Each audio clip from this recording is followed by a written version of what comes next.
Okay, good morning, everybody. Thank you for joining us again for the first webinar of the new year.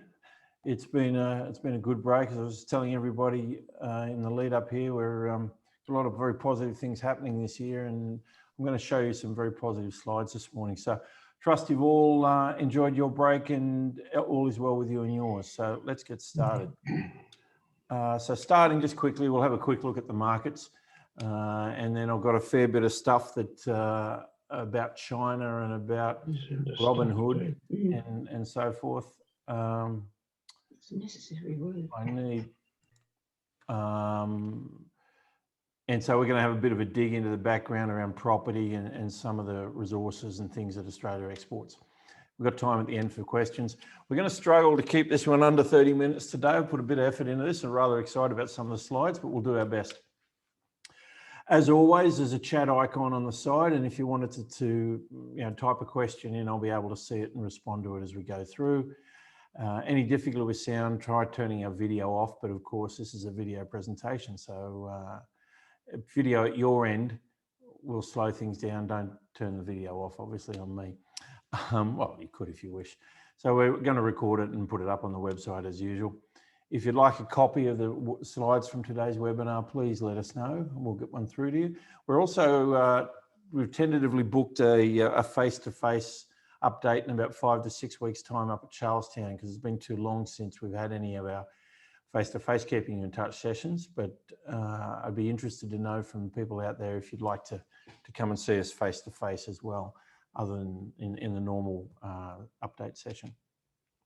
As always, today is general in nature. Many of you have heard me say these things to you already. If you've got any questions about your personal circumstances, please come to us.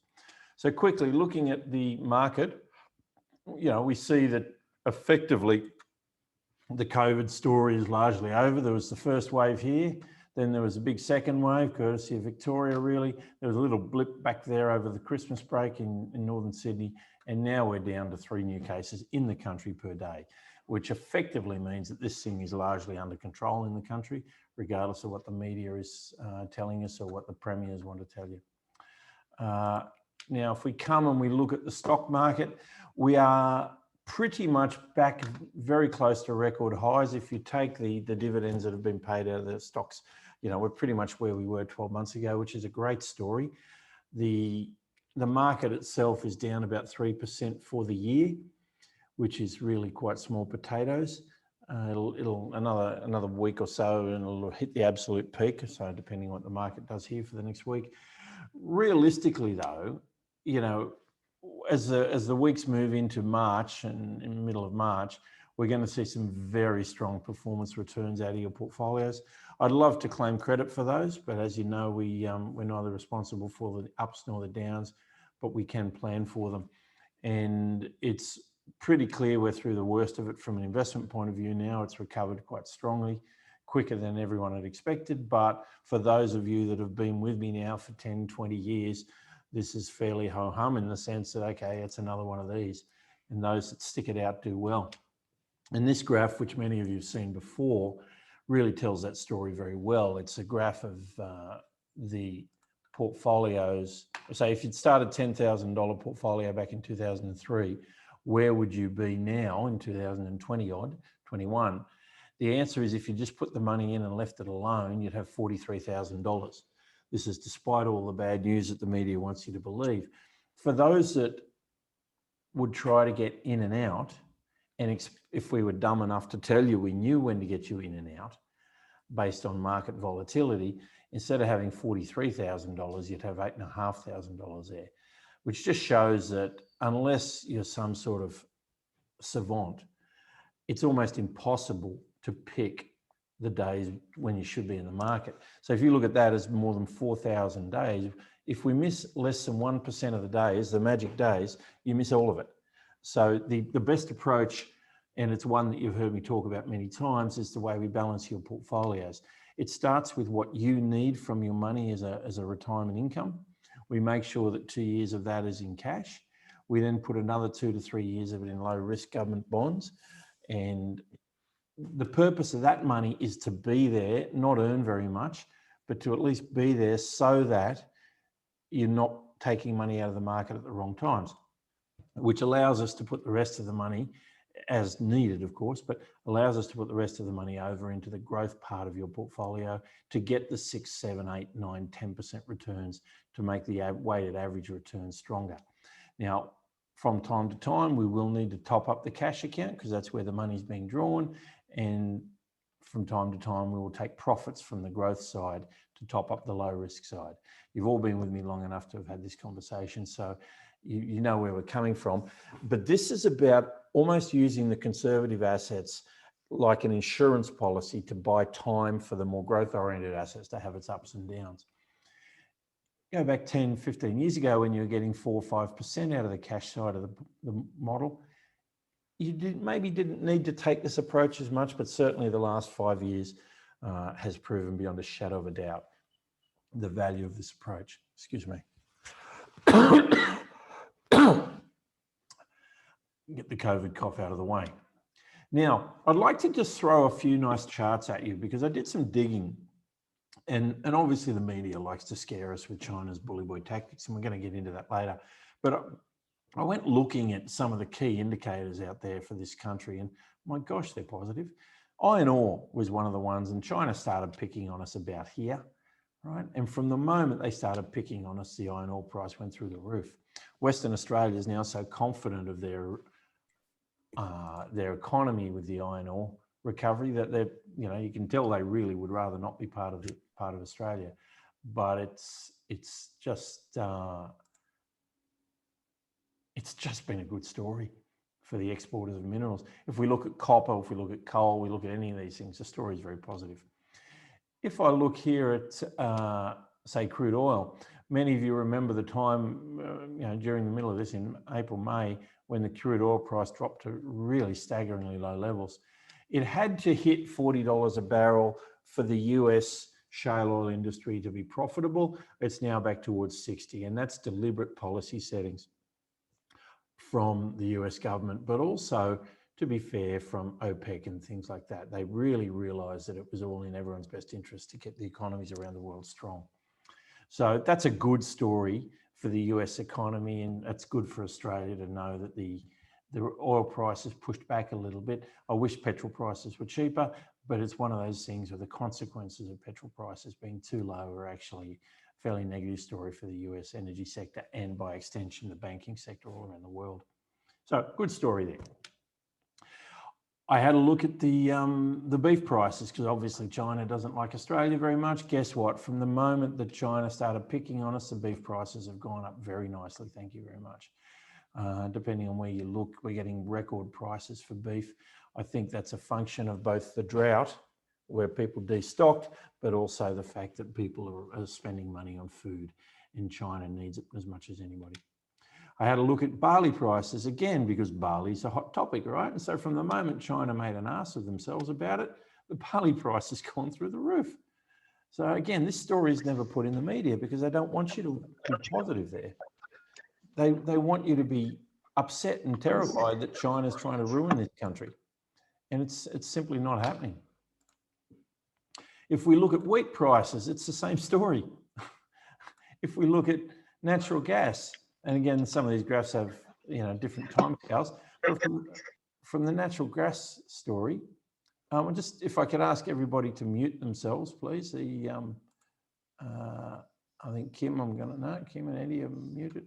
Someone, yeah. In any event, perhaps if we just avoid coughing and things. The natural gas story in Australia is one of the world's largest exporters of natural gas. Again, very positive story. It's wobbling a bit lately, but relative to where it was a while ago, we're definitely in front. So, and the final indicator here is the Australian dollar. Initially, when the world was worried about a global recession, Aussie dollar being an exporter of so many raw materials to the world went down to 57 cents or whatever. It's now back up at 76 cents, and it's showing real strength.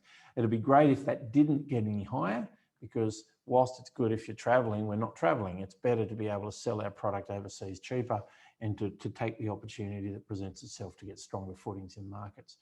And I know for a fact, and I haven't got slides on this, the Australian government and the Australian chambers of commerce and councils of commerce are spending a lot of time and effort broadening the export base away from China to other countries in Southeast Asia, including India, and we're going to get to India later. So again, Aussie dollar's in good shape. So what I'd like to do now is talk to the elephant in the room, which is what happens with Joe Biden and China and Australia and China. Why did it happen? How is it, what's the cause? And we're going to get into it now. Now, a couple of interesting slides right at the front end here. This was a thing that popped up on my Facebook feed from the Daily Mail in the UK.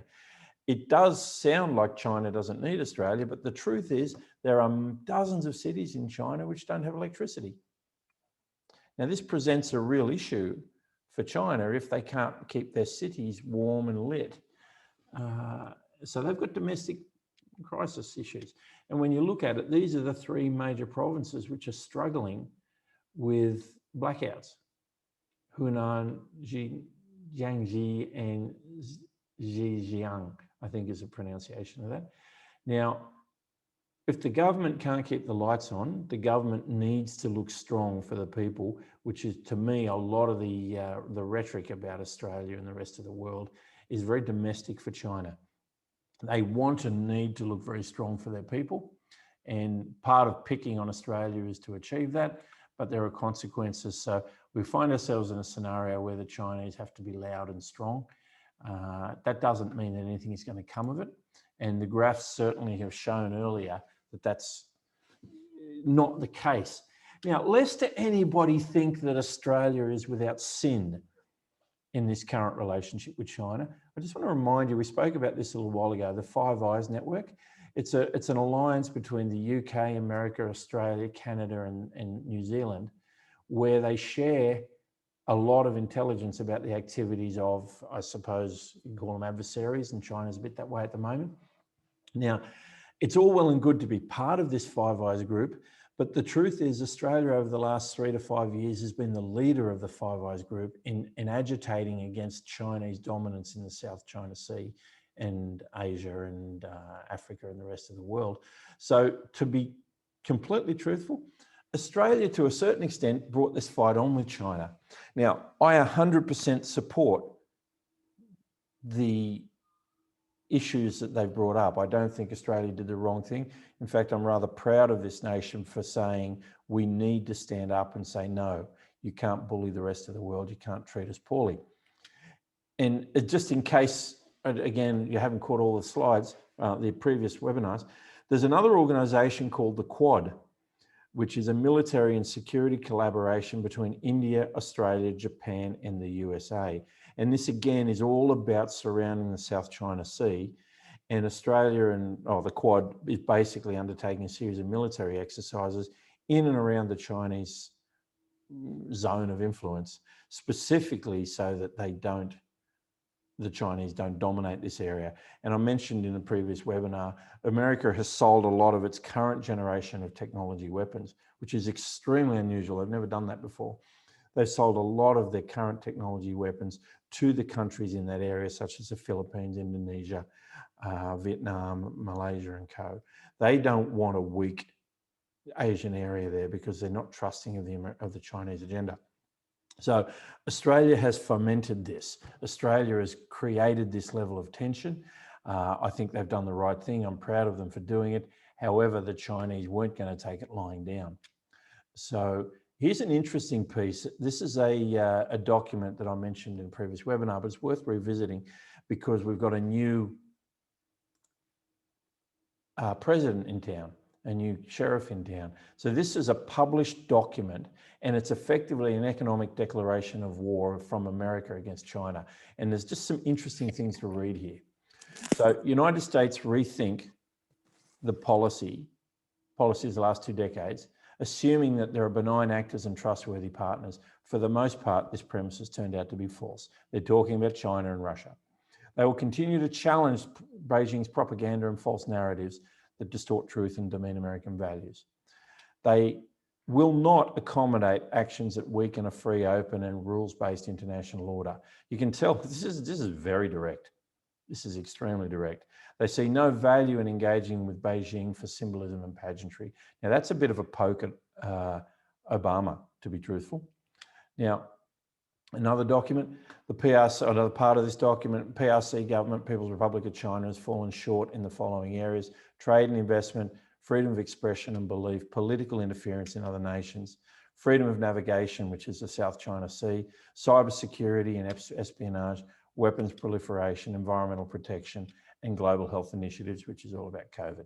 And again, this is, you know, in the world of political language, this is very direct. This is straight out Mike Tyson. You know, everyone's got a plan until you punch them in the face, kind of language. It's really quite interesting. So if you look now at some of the current the current activities of the governments in this area with China, and I'm going to come back at the end about how China is likely to respond. So this is within days of the US election, Biden presidency. America sent a destroyer into the South China Sea, and the People's Liberation Army issued a statement saying it deployed warships and anti-aircraft to scare it off. Now, they don't send warships into places like that without thinking about it, because the US doesn't acknowledge China's ownership of the 200-mile zone or whatever they're trying to achieve. It was a very deliberate structural decision by President Biden to say to the Chinese, we will not back off. You are not getting Obama back again. This is the same policy that was carried out under the previous president. Here's another one, Al Jazeera. And I'm deliberately choosing here non-Western journalists or non-American journalists here because of the jingoism that's inherent in the American press. So Al Jazeera, which is fundamentally a Muslim-based news network, said, this is a comment made a few weeks ago, Obama haplessly clung to the delusion of direct engagement and diplomacy would change China, that they repeatedly failed to protect allies in the Asia-Pacific region. And there is now a bipartisan consensus in Washington on the need to get tough on Beijing, which is really strong language and excellent language because, in other words, the Americans won't play politics with the South China Sea. Biden argues the United States does need to get tough on China. Now, that's all good news for Australia, particularly with this commentary about joint naval operations with Australia, Japan, India in the South China Sea. That's a very deliberate statement that America will stand with its allies to resist China's agenda. Now, given that we know that the Chinese are beating the bejesus out of Australia, and they're not really, they're just making big, what you would call pageantry or theatre. How does Australia view it? This from the Financial Review about 2 weeks ago. Biden and his key advisors have signalled a stronger US-led approach with countries such as Germany, France, UK, Italy, Europe, plus the Quad, which is Japan, India, and Australia, and South Korea. Biden won't reset the policy. It signals that these policies firmer than anticipated with China, rooted in strong relationships with allies and partners, no reset in the offing. Secretary of State, this is the new Secretary of State, stood up and said the unthinkable. They said that Trump was right in the way he approached China. They're disagreeing on nuance, but the whole point is they're sending the same message. And lastly, the Americans are warning Beijing away from threatening Taiwan. So these are all extremely strong statements that are coming out. And they're exactly what Australia needs to hear, because at the end of the day, as it says here, the tariffs that Trump put in, they're still in place. They're not going anywhere. And now America, and I think we've all heard Biden saying America's back. We're going to be an international leader. It's no longer America for America and only for America. All of this language translates to America is going to be supportive of an allied response to China, which is probably going to result in a lot of the pressure coming off Australia. Now, what this translates to for practical purposes is, and I'll get into this in a piece on Bitcoin later and about the Chinese domestic political pressure. There's an old saying that all political rhetoric is domestic. So the Chinese don't have to impress the rest of the world anywhere near as much as they have to impress their own people. So China is trying to look strong to their people by pushing back on the countries that are not respecting or sucking up, if you will, to China. So that's a very domestic oriented kind of approach. and it's about making China look stronger to protect the current regime and their influence. So just keeping an eye on that one, because we're going to come back to Bitcoin at the end and immigration. I want to talk to that and summarize there. So I want to have a look now at something that's all very near and dear to our hearts. What's happened with property in this country? So if you listen to the news channels, and ABC is always the first to jump on the scary story, back in May that the property is going to crash by 32%. That's the end of Australian property prices. The whole country is going to go broke. It's all terrible. It's all terrible. What actually happened? Well, Chicken Little got it wrong, right? So if we look here, these are all the prices of dwelling prices up until around about Christmas. Adelaide didn't fall at all. Brisbane fell by 0.5%. Now that's within the margins. Everyone took a deep breath in the first few weeks of COVID, so people stopped buying property. Sydney, Perth, other capitals, around a 3% fall. Still, that isn't even really that isn't a correction. That's just an adjustment. Melbourne, with its COVID response and all the problems they had, they're down 5%. Now, honestly, I don't see, and I think we all know this because property is really hot around the country. I had an interesting chat with the NAB the other day, and this was the local business bank manager, and I took her out for lunch, and I said, "How's business?" And she said, "Well, 2 weeks before Christmas, we're settling a lot of properties on a Friday. It's very normal. On a normal year, we would settle," and this might have been statewide or the Hunter Valley wide, I'm not sure, but it's indicative. On a normal Friday, we would settle 500 property transactions. And she said, that Friday, we settled 1,200 property transactions. I went, wow, that's amazing. That's a 140% increase over normal. She said, oh no, she said. I have another 700 that wanted to settle, but we didn't have the people. So it's almost a 400% uptick on normal. So what's really gone on, and you've heard me talk about this in other webinars, the printing of money all around the world, it's got to go somewhere. It really has to go somewhere. It can't really stay in cash or bonds. The returns in those sectors are quite poor right now. Inflation-linked bonds, maybe not so much, but still. It's got to find somewhere to settle. So a lot of it's gone into the share market, hence we've seen a recovery in the share market, and that's been great for most clients because your super funds are invested there. The other section that's going to do well is property, and predominantly residential property, by the way, because not everybody's comfortable with the share market. The system in this country is inherently geared to be supportive of property, which is why you only need a 10% deposit to buy a $1 million property, because the government had permitted the banks to lend in that way, whereas you're not allowed to borrow that way to get into the share market. So inherently, at least half the population is going to go and buy investment properties, and that's what's going on. It's as simple as that. So if we have a look, excuse me, we have a look at some interesting stuff from a report from Trilogy. SQM research said that to December, they're expecting to see a growth rate of between 5 and basically 10% over the next 12 months in property. And that's a lot of money. That's a big growth. ANZ agrees with them in the nation's capital cities. Westpac says somewhere between 4 and 10. NAB, around 5 to 6. Now, all of these guys inherently tend to undershoot the market. They're always more negative than they need to be. We saw that in the previous slide where the banks were all tipping the properties were going to crash. They didn't crash. The economy is recovering stronger than ever, and we know that because I think the Treasurer said the other day that by the end of the first quarter, they expect the Australian economy to be the same size as what it was before COVID. And that's a staggering result in a 12-month period. So really positive stories. Now, if we look at industrial and commercial, Colliers have noted that industrial property has grown despite COVID. Now, these are the warehouses and the places where business operate. They're not the office blocks or the retail property. So industrial is doing very well in Melbourne, and Melbourne was the most badly hit country and state in the nation. So the rest of the country is doing okay as well. JLL, James Lang LaSalle, said that they really don't see exciting returns for big city office blocks. So there's going to be a lot of money spent rejuvenating those blocks. We all know that members of our family are spending time working from home. I'm doing this broadcast from home today rather than the office. And I'm spending, on average, about a day a week at home because I can get more done here without the phones interrupting me and things like that. So the considered view here is that the commercial property, office buildings are going to struggle for a while.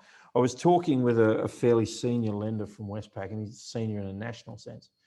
And his view is that it will take 4 or 5 years for the commercial property sector to recover, because even though it sounds great to be working from home, I think we all know that our children had mixed results being educated from home. So schools didn't get brilliant outcomes for their students by working from home. Some kids did, but the kids that need the most support didn't do that well from home.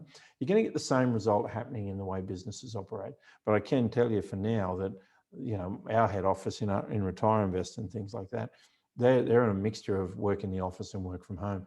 And the minute you take 20% of the desk space out of the equation, all of a sudden you need fewer square meters and you don't have the rent rises. And that's going to impact on the commercial property stuff. Now, here's another one. What about retail? Retail is an interesting one because we all like to spend money.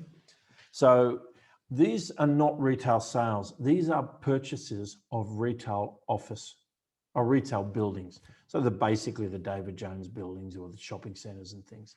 So the retail shopping building sales in last year are down 39%, the lowest volume of transactions since 2011. So that's a real indicator. Now, there were no regional shopping centre sales. So these are the decent shopping centre sales outside of Sydney in the capital cities, if you will. No, there's simply none. I'll just have to sign. We're on Zoom. You are on Zoom, Val. How are you? So there have been no regional shopping centre sales. Now, these are not the teeny weeny little shopping centres. These are those middle-level ones, perhaps like Glendale Shopping Centre or things like that in Newcastle.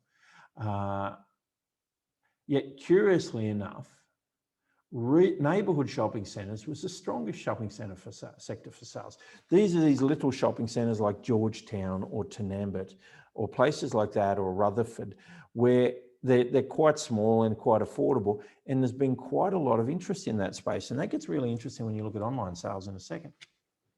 Sale prices were on average in the country about 51 million per property, which is down from 2017, 18, 19. There's no doubt that the steam has gone out of this, and that's because ultimately the valuations in retail shopping centres are based on retail sales, based on rents, which are based on retail sales. So rents/sales fell in April to June in this country because COVID hit and everyone went, oh gosh, we won't spend money. We didn't go out. Then they started to rise again in July in the third quarter, and then they rose again in the December quarter. So good, strong figures. The fact that the property sector fell in value means that most people are just saying, well, we've taken the hit, we've just got to hang in here. The winners, and I think this is no surprise to anybody, it's Woolworths, Coles, Bunnings, and Dan Murphy's, right? Bunnings, I know at one point in the local area here in Rutherford, were up 50% week-on-week sales. It was staggering because everyone was at home and not buying cars and not taking holidays. The losers were food. This is eating out, hospitality, gyms, fashion, and department stores. No surprise that chemists and healthcare businesses were quite stable through this whole period. But as we said there, the small retail centres are benefiting now. This is really quite interesting because it points to what question that we get quite a lot. What's happening going forward with shopping? So this report had an interesting analysis here that 38% of web traffic from sales came as a result of a new shop opening in the local area. Now, these are small outlets. So I've got a new iPhone here, which is very funky. And I wouldn't buy it until I could hold it. I simply wanted to hold it. Now, so what's happening is people are going to their shopping centres to touch and feel the product, and then they're buying online. And what happens when they buy online, often it's just a small purchase. There's no big drama. But within 14 days, a very large percentage of them go back and they buy heavily again. So now what we're seeing is some of these smaller shopping centre outlets are becoming almost like a marketing outlet for the store rather than the primary distribution channel. But if they open in the small shopping centres, then you're going to find people follow them online. And so the dynamic here is changing. So what's happening is we're not going to a pure online economy because no one wants to buy shoes without trying them on. But once they know that they fit that type of shoe or that type of dress or that type of phone or that type of briefcase, then they're happy to buy them online. So we're going to see a shift, and it's quite interesting for me, maybe, just maybe, a shift to what it was like 50 to 70 years ago, where the local store was really important. The small shopping centre had little outlets where you could go and you could try things. I think that's quite exciting. So both channels are now working together to build brand loyalty. So in summary, there's actually quite cautious optimism for retail, although it's going to change.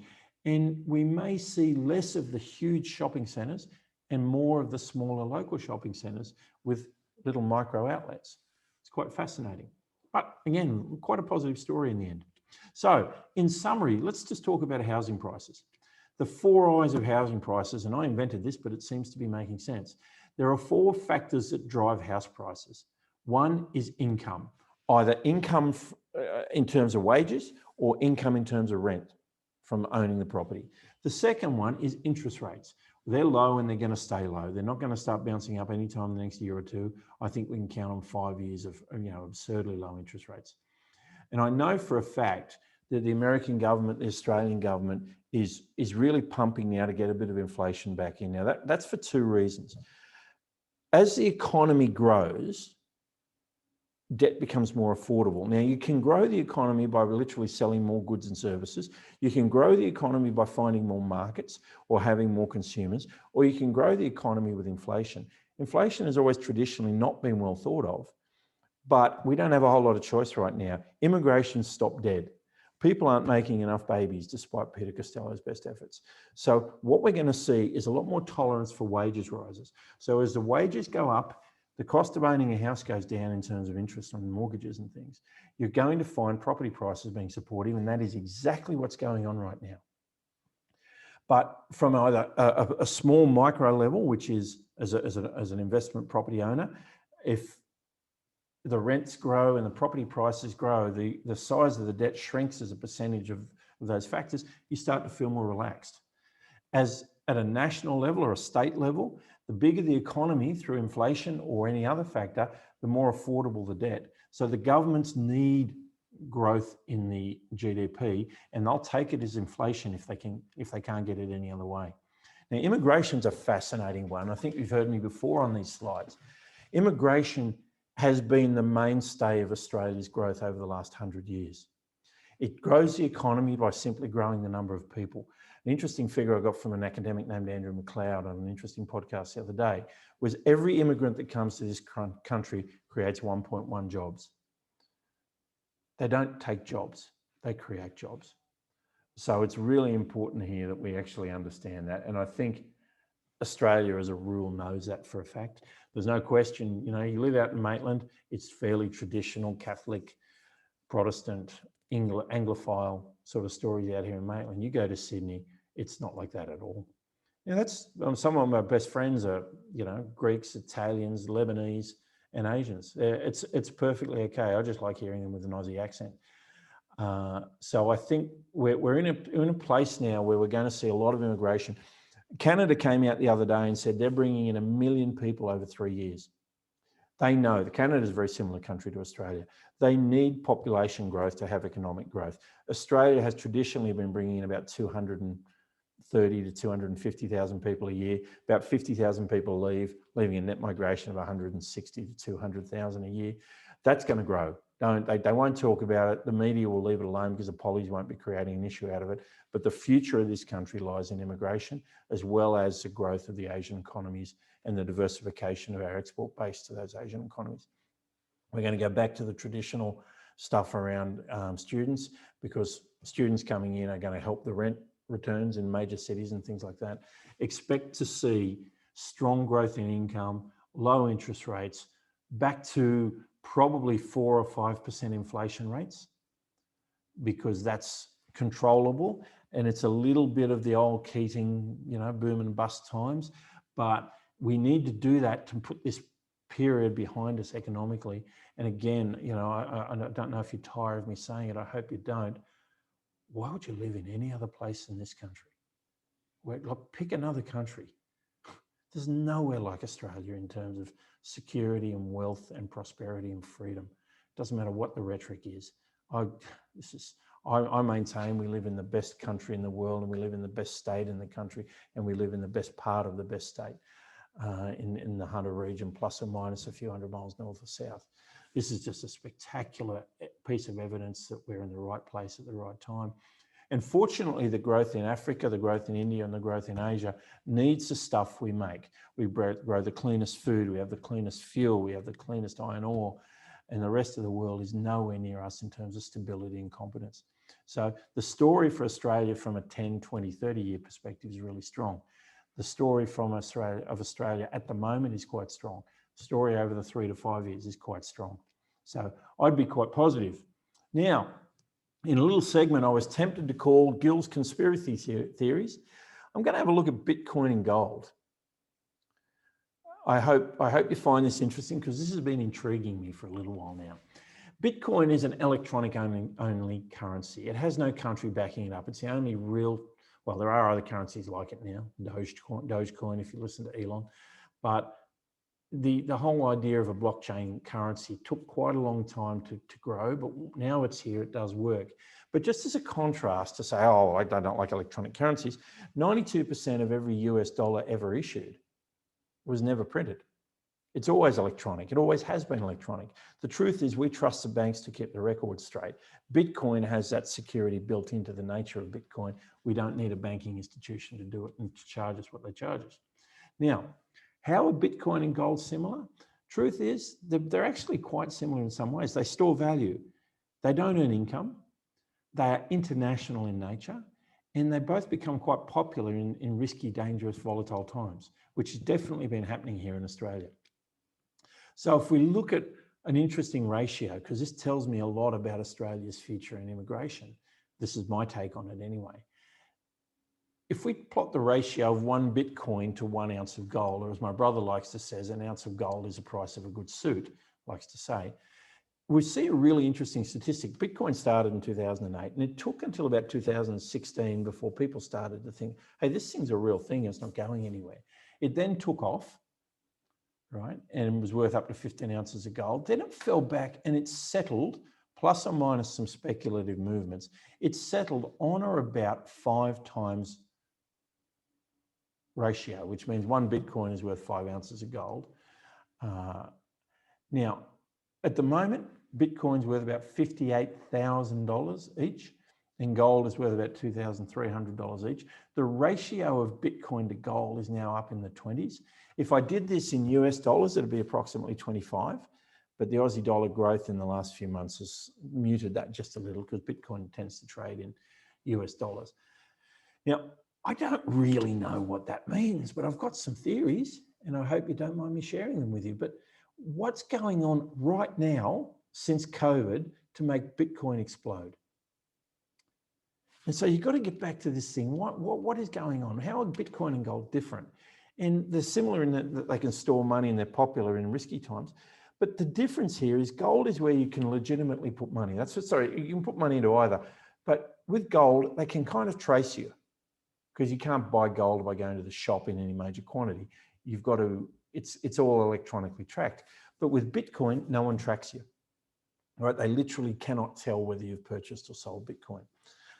So if we think of it like that, gold is where you put legitimate money, and Bitcoin's where you put money you don't want people to see, call it illegitimate. Where does the illegitimate money come from?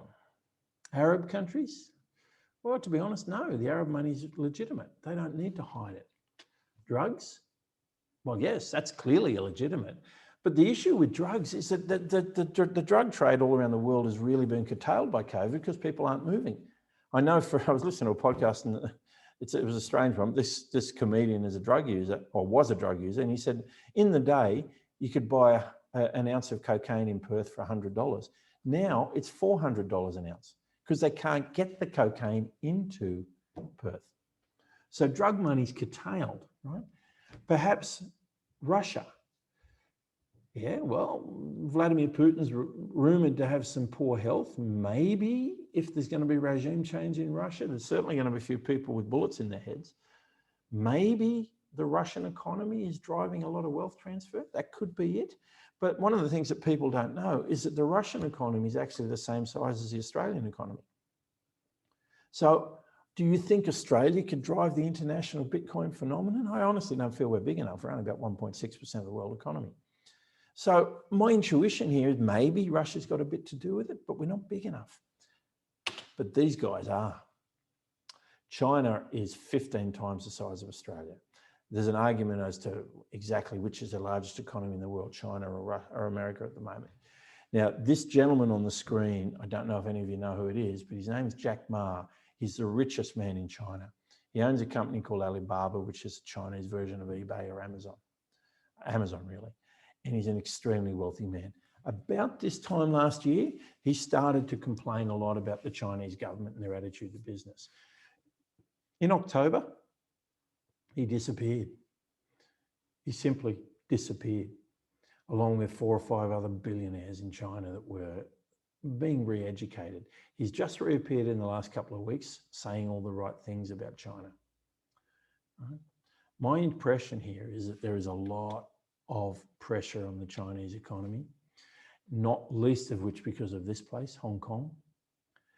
The Hong Kong people have had freedom for 100 years and the Chinese are trying to take it away from them and they're not happy. If you saw the news last week, the British said that they're going to give the Hong Kong, the Cantonese, automatic citizenship of Britain. Now, that's not because the UK are sweet and nice and feel a debt to Hong Kong. It's because the Hong Kong population is one of the wealthiest populations in the world. And my impression is that they're about to leave. Canada's welcoming them. We'll have 1 million of you, please, over the next 3 years. Australia will do the same thing. America will do the same thing. We don't just want the people, they create jobs, but if they come with money, we really want them. So you're going to find a lot of people coming from Hong Kong and China over the next few years. And I think what they're doing is squeezing their money out of Hong Kong, China now via Bitcoin, knowing that at least I can get it when I go to America. So we've got a really interesting thing going on right now. This doesn't get talked about, right? No one's talking about immigration. No one's talking about the UK and Hong Kong and China very much. The media would rather focus on silly things. But we're going to see a really strong pressure on immigration. It's going to be very good for Australia. It's going to be very good for our economy. It's going to be very good for property prices. Expect to see strong growth in the major capital cities as Chinese money and other money comes to Australia over the next few years. So this is the end of Gil's conspiracy theory stuff, but I've got one more piece I want to talk about. You may have heard of GameStop, Reddit, and Robinhood over the last few weeks. It's a really interesting story because it goes to your money in the markets. The story started with this pair, a guy named Gabriel Plotkin who owns a hedge fund called Melbourne Capital. Now, the best way to look at hedge funds is almost like traders in an Arab bazaar. They will buy and sell anything if there's a dollar to be made. Right? Very, very important part of the financial sector. We call them non-traditional investments or hedge funds. Now, what happened, this fund decided that their research, they don't just find good shares to buy, but they also found stocks that they thought were going to go down in value. Now, what they do, and they did this in the case of GameStop, they borrowed a stock from a company that owned GameStop. And said, all right, we've got 100 million of these shares. All right, can we borrow 50 million of them from you? We'll give you money and we'll give them back to you in 2 months' time. So Melbourne Capital decided that GameStop was going to fall in value. And they arranged a future sale in 2 months' time for this stock at an agreed price of, say, $12, and the numbers will come out in a second, knowing that they expect it to fall to $6, and they go, okay, I'll take profit on that and I'll give the shares back because I can buy them at $6. So they then hand back the stock at the agreed date to the original owner, and they make a profit when the market falls. So basically it looks like this. I get hold of this stock at $6. I agree to sell it to someone in 3 months' time. I get hold of this stock at $12. I agree to sell it to someone in 3 months' time at $12. But when it falls to $6, I'll take a $6 profit along the way, and everyone's happy. Except it didn't work like that. From October the 20th last year, there was a little thing called Reddit, which you may have heard of, which is basically a website where people share information. And there's a little group on Reddit called Wall Street Beats. Now, they combined together to start to say, hey, this Melbourne Capital crew, they're predicting that our favorite store, GameStop, is going to fall through the floor. And so Wall Street Beats on the Reddit site galvanized a whole bunch of people to start buying the stock to support the price. Robinhood was the company they promoted to do it. Now, Robinhood essentially is like a ComSec where you can buy and sell shares online, but they don't charge for it. Now, how does that work? How can a company provide a service and not charge for it? The answer is they actually sell the trading data to third parties. So to the big boys, they say, oh, there's a whole lot of momentum on this stock right now. And so that's when the big boys start to jump in. So between Wall Street Beats on Reddit and Robinhood, they changed the momentum. They said, oh, this stock's going to go up. And the 8.7 million users of this group started to buy. And they posted things like this: I'm not a professional. I don't know what's going on, but this whole thing's corrupt and the game is rigged, but we can win if we stand together. And you see the power salute there, all that kind of stuff. There's millions of posts like that on this website. And what happened was they galvanized a whole lot of people to start buying the stock. So instead of the stock going from $12 down to $6, it went to $347. Now, our friend, Mr. Musk, chimes in at that point going, wow, game stonk. Essentially, the whole thing's going the wrong way. So now everyone's talking about Elon Musk getting involved, and now it's the only story in town. And the momentum of the whole market in the US had changed, not because anything was good about the stock. And this was the problem with what happened. Reddit didn't care whether people made money or not. They were out to get this guy. They wanted to screw the big guy. They made it a very simple story. Take down, the big money people, right? So all of a sudden, Melbourne Capital is down quite a lot of money. I think they were down 53% or $6.5 billion from the fund that they were running. Now, that sounds like he's lost $6.5 billion. And that's certainly the way the media and the Facebooks, right? And even the politicians would have you position this, that this was a David versus Goliath story. Big Melbourne Capital was taken down by the little traders on Wall Street, and the media loved that story because they love nothing more than a good versus bad story, okay? Except it's not true. It was a manipulation of the market by social media. Yet another example of the truth being distorted by social media just so that they could create activity, right? And this is the problem with social media. They don't care for right or wrong. They just care for click-throughs. So it was positioned like this: the Wolf of Wall Street versus the Kerrigans, the ordinary person, right? And the ordinary person won. In truth, that's not what happened. In truth, it was social media and the media companies versus our super funds. In America, the super funds are called mutual funds. And that's where most of the damage was done here, because the Melbourne Capitals and the funds like that, and the manipulation of the market, because Melbourne had to sell a whole bunch of good stocks to get the money to pay the GameStop problem off. All that happened was that they distorted the market in a very bad way with a very small stock. And the person who's got the money with the super funds lose out. Now, I'm not overly precious here. I don't like the fact that these guys manipulate it, and these big hedge funds definitely manipulate the market. They absolutely do. So they're not beyond the pure as the driven snow, but this was not a simple David versus Goliath thing. So what happens now? Guess what? The parliaments get involved, right? And that's happening in America, and same thing will happen here. And it's going to look and sound like the Turkish parliament here. There's going to be a whole bunch of yelling and screaming and violence and, blah, blah, blah. But in the end, it'll all settle down, right? And they're going to pass some new laws.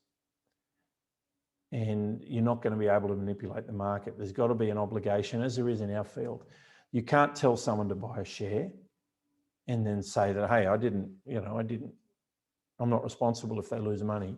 You're simply not allowed to do that in America or here. There's an obligation for you to actually go, actually, you need to understand what's going on here. This is a struggling company that's not doing well and looks like they're going to be victim to a fund manager. But that still doesn't mean that they're a good stock to buy. It just means that they're going to be manipulated.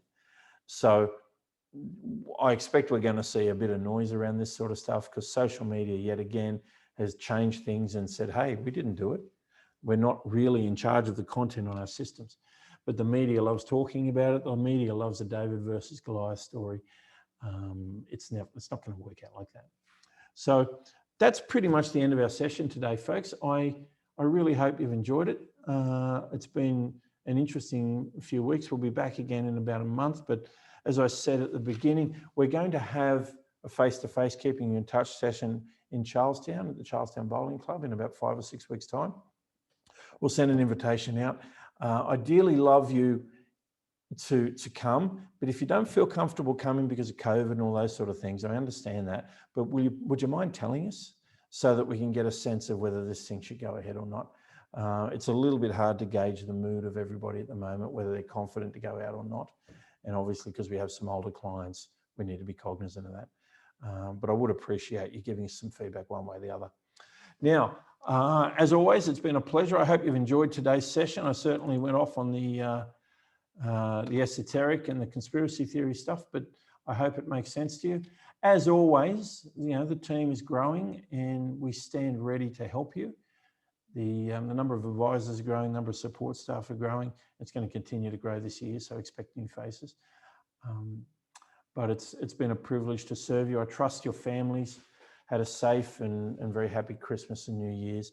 And I really am optimistic about 2020. I look forward to us having some good conversations over the next 12 months. And as always, if there's anything we can do for you, if there's any questions you've got, if there's anything you want to know based on today or any other content that we've put out there, please give us a ring. But in the meantime, and until then, take care, God bless, and we'll talk with you soon.